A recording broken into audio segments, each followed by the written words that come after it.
Hi guys, Ray here, City Fan TV, and I'm with the ever cheerful Bernard Deneen. You weren't cheerful last night or today. Bernard, how you doing, mate? Tell the guys how life is in the Deneen household. I'm all right. I'm just tired, mate. I'm just struggling. I'm getting too old for these jaunts. And I was saying off air to Ray that I was obviously had to work today, so I was up at 2:20. I didn't get home till 11:30 last night after the match. I did my scripts, so that was about an hour because I knew I couldn't get to sleep anyway. So I literally just sat on the settee for an hour and a half until the alarm went off, and I might have dozed off for about an hour, something like that. Yeah. So I'm buggered, and my legs have gone. I had to walk to the dentist before, and that's a couple of miles, which doesn't usually bother me. But obviously, having worked all day, walked backwards and forwards to the Etihad last night, and now I feel about 85. I'm about 65 at the moment. Well, but the boys cheered us up. I tell you what, really? I would have been suicidal if we hadn't won last night. It'd have been terrible last night if you hadn't won. Absolutely, mate. The boys did good enough. Obviously, we're here to review the game against Burnley. City won by 3-1. You can always put that one. I had 3-0. I had flipping 3-0 down. I was disgusted with them. Absolutely. I said you can always put that one down. If Walker or Gvardiol's there, you can always put a one against our name at least. We'll come to that later. So we're going to talk about the elephant in the room. We can't avoid it. Was it a full house last night? What was the atmosphere like? One word. Does it begin with S? Well, we could begin with C if we're being polite about it. Yeah, it was crap. We can say crap, can't we? We're allowed to say that. It was, Burnley, flipping it. No offense. I think they returned over 1,000 tickets, didn't they, Burnley? But I think the only time you couldn't hear them. You couldn't hear anything. I mean, I don't know, we slag ourselves off, don't we? But as away fans, even if we took 500 somewhere, City have always been loud. We've always sung, but it was shocking. And when kickoff, my lad got there just as we were kicking off, but the traffic, it was horrendous. He was stuck in traffic all over the place. We had two guys near us apparently turned around and went back home. They wouldn't have made it before half time. So they thought, well, what's the point? I may as well try and watch on the telly somewhere. So, and that was how bad it was. But by 7:30, I think it filled up. I don't know how it looked on the telly, but it filled up a little bit better as it got near 8 o'clock when obviously a lot of people had come in. But it was shocking. It was. Well, 7:30 it's early kickoff. It's hard to get there at 7:30. All clubs have this problem. I'm not going to defend City fans. If you're City fans, get there if you can. It's as simple as that. I think there's about 1,200 tickets apparently available. That hadn't been sold anyway. That had been returned and various things. But then obviously, you only had to look at the weather last night, and some of the people are going to say, "I'm not bothering." And if you're taking kids as well, it's horrible. There's a lot of things going on in there, mate. There's a lot of things. There's terrible traffic. Last night was terrible. The weather was horrible. It was an early kickoff. You can say it's only 15 or 30 minutes earlier than normal, but that does make a difference. Yeah. It really does. If you can't get time off work, it's tough because you're actually getting stuck in amongst the rush hour work traffic rather than when I go to an evening game. If it's an 8 o'clock kickoff, you're missing most of that rush hour traffic, so you're getting battered by that as well. There's a lot going on, and school night and everything else. And obviously the price of the tickets, all I saw on the internet was obviously if you want to take one of your kids, it's nearly £100. It's just Burnley on a Wednesday night. I'm sorry, City. What are you doing? Well, you know what? I got a message already this morning, text message from City saying if you can't go to the Everton game, Everton, I've got that. Yeah. Now you can put your ticket back on the exchange, and if it sells, you get your money. Not this time. You're guaranteed to get your money back. I've already done it because Everton's on. I can't remember the date now. Everton. It's the 10th or something, isn't it? Is it Saturday? Saturday. I'm working in Ireland on the Sunday, and there's no way. I'm still on January on my calendar, mate. I'm still got January up. I'd like to go to the game, but there's no way I'm going to game against Everton, then slogging it up to Scotland, driving over, to Northern Ireland, driving down to Ireland past Dublin to do a gig on Sunday when I've got 3 sold out shows. I can't turn up and be an ass, basically. Be like feeling like you are now. I couldn't go on stage. The adrenaline would get me through, but it would be a horrible 2 weeks because the first day would kill me and then I wouldn't recover. So yeah, so City are already getting out there trying to throw people in at the moment. It is throwing people in, and I did just talking about this. I did a video a couple of days ago about the was it yesterday or day before about the Deloitte's Football Money League, and City were second to the new one, to Real Madrid by a little bit. And I said I wouldn't be surprised if City put the season cards up by, say, a tenner. 10 is easy, and ticket prices up by a £5. That'd get them 3 million quid a season. And we might think, that's nothing. That it is nothing really, but I think I can see them doing it because they're at that critical mass now, almost. I remember Burnley on a 7:30 on a Wednesday night isn't part of that critical mass, but they know that they can sell those tickets. Generally, they can sell all the tickets, and if they lost 2,000 season card holders because they put the price up by 20, 30 quid or whatever, other people will take their place. They'll sell the tickets, so they know that. They know they're at that right level. So I think just be warned for a ticket rise. I think there's an alarm going off somewhere. I don't know. It's not in our house, I don't think. Can you hear it? No, that's Ferran Soriano coming down to sort us out because we're saying the prices are going up. Anyway, let's go on to the game.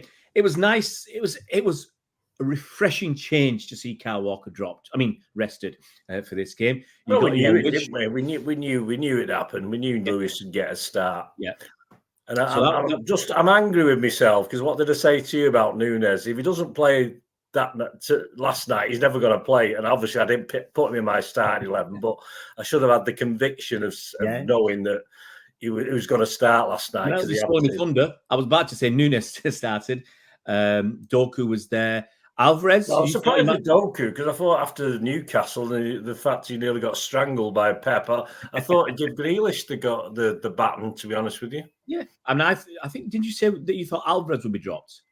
Could be dropped. No, I had Alvarez because I didn't expect Haaland to start. We had to have some sort of man up front on number 9, if you like. So and obviously the aforementioned Nunes. So it was a good. Obviously, KDB started. Haaland didn't start. Johnny Stones was there. And so Diaz was on the bench. So it was a much changed actually because John Stones was there, Rico Lewis was there, Nunes, and KDB started. So and Bernardo was arrested as well. So it's look, the main thing is we won the game. We rested some players, got some minutes into Haaland. He's still as shit as ever. he was my big lummox last night, wasn't he? Man, I made a schoolboy error, put him as my captain in the fantasy football team.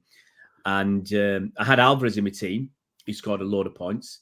I had Jota, who's my vice captain in the team, who scored 8 points. And Haaland got 1 point. So doubled up. Haaland got me 2 miserable points. And I told my lads to do the same. So everybody got 2 miserable points. I thought Pep I should know better than this. He bigged him up a bit. But he came on, didn't score, missed his chances. But look, part of the atmosphere was Burnley didn't offer much. And within, 25 minutes, they were 2-0 down. Game was over. We had 75% possession. Second half, beginning of second half, we had 85%. We scored a third goal after about, was it 1 or 2 minutes? And everyone was still having the cocoa at half time. And obviously, I always make sure I'm in my seat. The Coca-Cola or the Coke at half time? Having my cocoa. Okay, but and then I was saying on the stream I did last night that I expect people to be leaving after 60 minutes. What's the point? The terrible weather, terrible traffic, late night, terrible atmosphere, but Burnley, as I said, they didn't offer much. It was for me anyway. It was a boring game. It was that poor. I said it wasn't even up to the levels of a training ground exercise. It was easier than that. But I'll let you give us the guy who's scoring goals. He's got that magic touch. And you keep thinking he's going to get rested, dropped at some point. But he'd had 2 games where he's not assisted or scored, hadn't he? So you think if he goes another game, Pep will probably stick Haaland in next time and he won't get a game. Yeah. And then obviously he pops up. Not the most brilliant goals in the world, but he's there Johnny on the spot. That's all you have to be, isn't it?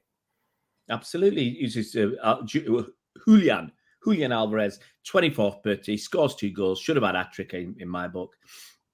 But he did what he had to do. He keeps banging in the goals, getting the odd assist, and can you remember anything else he did apart from the goals? Ran around a lot. but look, I've said it many times. If Haaland doesn't do anything and scores 2 goals in a game and he's crap for the rest of the game, we're singing his praises, aren't we? Yeah. So why can't we laud Julian Alvarez as well? Yeah. He's same business. So I'll give Julian tons of credit. I keep thinking, I want to see somebody else, but he keeps coming up with the goods. So he did all right. I think there were pretty much good contributions from several players last night. Off the top of my head, Foden was all right. KDB was nice. He came back with a bang. Nunes, your man. I just wanted to know, actually, this guy who does the free kicks, and obviously Pep congratulated him, didn't he? You know, is he responsible for corners as well? Because if he is, I won't be congratulating him too much. Yeah.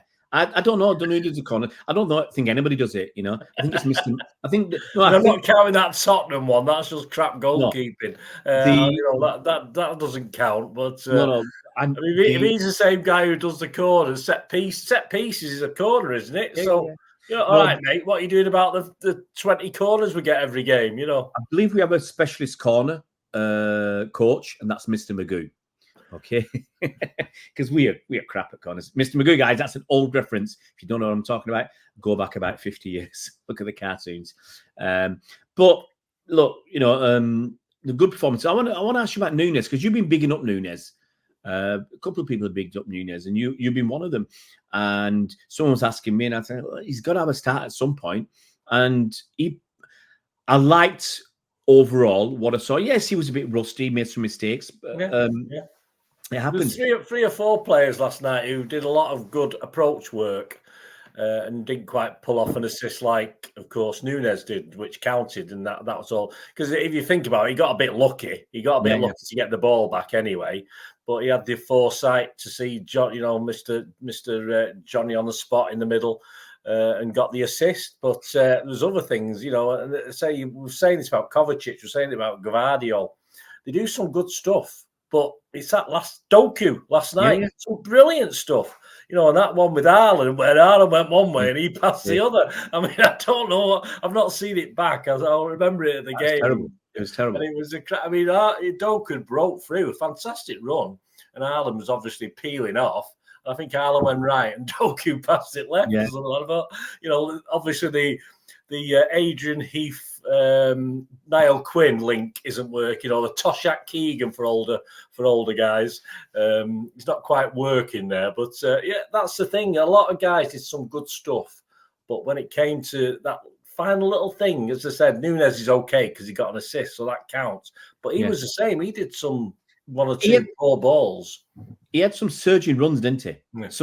He did some, and someone actually last night said he reminded him of a bit of David Silva. I said it because the way he was getting the ball in the middle, turning people, keeping the ball, but then throwing a bit of Yaya Toure, because he did a couple of 3 good surges forward. He shows a bit more pace than I thought he had, but he shows the stuff that I was looking for from his Wolves days. Is that box to box player? It just needed to make that final a couple more good passes. We were close to beating them 6-0. I think because we needed to. I mean, I do worry. I mean, I know we're only 5 goals behind Liverpool. We've got a game in hand, goal difference. But teams like, I mean, I'm not going to go to Brentford and batter them. I don't think. So, I mean, teams like Burnley are up to being battered. No disrespect to them. We should be sticking 4 or 5. I mean, I predicted 3-0, but we didn't even get that. We only got a +2 goal difference at the end of it. So, but we do need to sort of putting these teams to bed. It's like last night. I mean, letting that goal in at the end. We thought, okay, Liverpool won 4-1. We win 3-0. All right, nothing changes. but we should have won by 6. We had so many. Haaland had a couple of chances. Doku messed up. We messed up passes to people, and that was the disappointing thing. I mean, I would say again, it was a boring game. I felt it was a boring game because Burnley didn't offer that much, and once we scored the first goal and the second goal, there was nothing doing. Then, we weren't bothered, and that's the only frustration for me. We weren't busting a gut, and we never got out of second gear because we didn't need to. On one hand, you can say, look, if we keep winning our games, it doesn't matter, does it? It doesn't matter. But it is in our hands. If we keep winning our games, we'll win the league. But, we've seen it before that it's come down to goal difference. It's come down to, you go back, I'll give you one game. Man United 1, Manchester City 6. And we won the league that season on goal difference, yeah. And which goals counted? The last 3 that when United give up. So, you right now we don't know what it's going to be at the end of the season, and you don't want to look back and say this is the reason we gave it away. So that's my little frustration. But the good thing is we won. We got 5 days off. Everybody gets a time to recover. KDB needs it. How long did it last? About 65 minutes. He looked knackered. 71, I think. All right. He looked. I think he was knackered by 65 minutes. But anybody else who put in a good show that you want to mention? Give me. I thought Rodri was excellent. I mean, he did his. I've forgotten. Rodri's Rockets don't exist anymore now. It's Rodri's Istanbulas. That's what they are. That's what we're going to call them now. Well, he hits them with pace, but he put, the sort of pass in the net. Yeah. Pace. So he did one of them. I thought generally Rodri, I did notice him more last night than I normally do. I've been on here loads of times saying I can't remember what he did. I know he was there. He obviously must have been good, but I can't. But last night I thought he enjoyed himself last night. It's as simple as that. I'm more interested in the one person who probably didn't play well on the night. There's only one, in my opinion, didn't have a great game, and that's a certain left back who we'd like to see play centre back, of course. Yeah. It concerns me because, as I said, as a joke at the start, if you've got Walker and Gavaggio playing for you, you're going to concede. And I'll say it again. I've said it all season. I echo what you're saying. He doesn't offer enough going forwards, and he doesn't offer anything as a defender. I would still. Now that I understand why Pep's doing it, but I don't like it. If you want to do it, get a better left back. Gavaggio's only 22. He might develop into that. Within a couple of years, he might be that great left back. Maybe Pep sees something in him that no one else can and no one else has seen yet, and it'll develop and blossom. He's got confidence. He's a confident player. I like that about him. So you've got the confidence. Think of Stones who were at first. He made silly little mistakes all the time, didn't he? And he had to work on that, and because we knew he had skills, we knew what he was capable of. But he didn't. It took a little while for him to sort of start getting rid of the little errors and little. Here's the thing, Bernard. Would you? This is what I would do, so I want to see if you agree. Would you play just Stones and Diaz in the middle and Aki at left back and say, let's not let goals in? Because that's Burnley's problem. I can't not want to play Diaz. I know he has his off times and etc. But for me, he just has to be there. And you got to play. Aki's got to play every single game he's available to play. Simple as that. There's no qualms about it. I think Simon Bukowski was saying, whisper it, but is Aki our best defender? I said, well, I'm going to shout it. We've been shouting it for 18 months. He's our best 2 years. He's been our best defender. It's just, so we get them two, plus Stonesy fit. That's the problem with Stonesy. You get 4 or 5 games out of him, then he's going to end up being injured again. That's the only problem. But then Akanji will be back. Akanji will be back as well. Akanji's training again now, isn't he? So, I mean, we've got a full squad now. So, and Akanji, even though, you tend to forget how good he was last season because he's not been as good this season. But, he's still solid, isn't he? He's a solid defender for me. He's not going to go roaming up the pitch and not getting back like Morgan. He's not going to do silly things. He's going to stick where he is. And that's what I want to see some games. Yeah. And finally, obviously, all our competitors won. We've got a few days off. Can you see this? Who do you think are our biggest title rivals at the moment? Because the Spurs won. They found a way. Well, Villa are going to fall off, aren't they? Let's face it. Villa are going to fall off. Spurs probably can improve because they can get players back, and they can obviously get Son coming back as well. So they will improve. But Spurs are Spurs. they're gonna lose silly games that they shouldn't be losing. So it's really Liverpool and Arsenal. Obviously, it's a big game this week, isn't it? Arsenal and Liverpool this week. So who do you want to win? Game. I don't usually watch many other teams, but I might try and watch that one this week. What do you want that to be? A win or a draw? A draw is always the best, isn't it? Really. Yeah, it stops them both a bit. I mean, I know Liverpool haven't lost many games, but that's the thing with Liverpool. They draw too many. So another draw for Liverpool will suit me. I'll be happy with that. It should be a cracking game, really. But then again, we've got to go to Brentford and do the business because this is a chance now. I think we got them at home quite soon as well, haven't we? Yeah. We can collect 6 points here better than we did last season. This is what worries me about our point total compared to last season. And of course, we can pick up 6 from Brentford if we beat them twice. And we're only 10 minus 10. I don't look at last season. Yeah. I just look at this season. Brentford, I don't think we need as many points this season. I don't think we'll need as many points. So that'll put us only minus 6 points. Minus 4 points. And possibly, if we carry on regardless, we should win the league with that points total. I'm just going to finish off by saying we've got a lot of games that are winnable. We've got Brentford away. They need the bottom. Tony's come back and scored a couple of goals in a couple of games. So that's a slight worry. We've got Everton at home. Copenhagen at home in the Champions League. We've got Chelsea at home. Brentford at home. On the 20th of February, Bournemouth away, who slipped off a little bit. Luton in the FA Cup away. The big one, the derby, on I think it's going to be the 3rd of March, and then we've got Copenhagen 3 or 4 days later. So on the 6th of March. So win all those, haven't we? Let's be honest. Yeah. I think if we win all those games, we'll be top. If we win all those games, we'll be top. That's what I reckon. Because I think if Liverpool draw with Arsenal, that opens the door for us. And it would be great. Get to quarterfinals of the FA Cup. Get to the next round of the Champions League and get closer in the league. So it's a big 5 weeks ahead of it for City.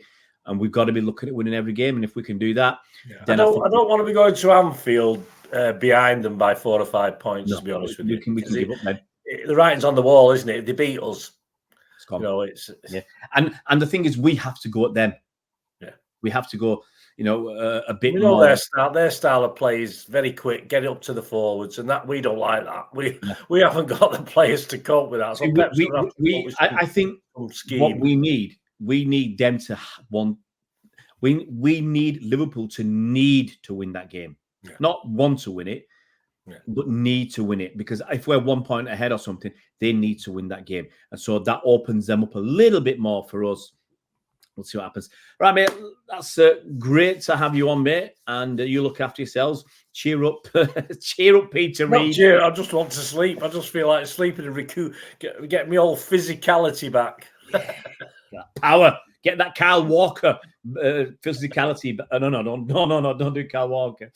Oh, dear me. That's for another day, story about Kyle Walker. Anyway, guys, thanks for joining us, and we'll see you around Blues.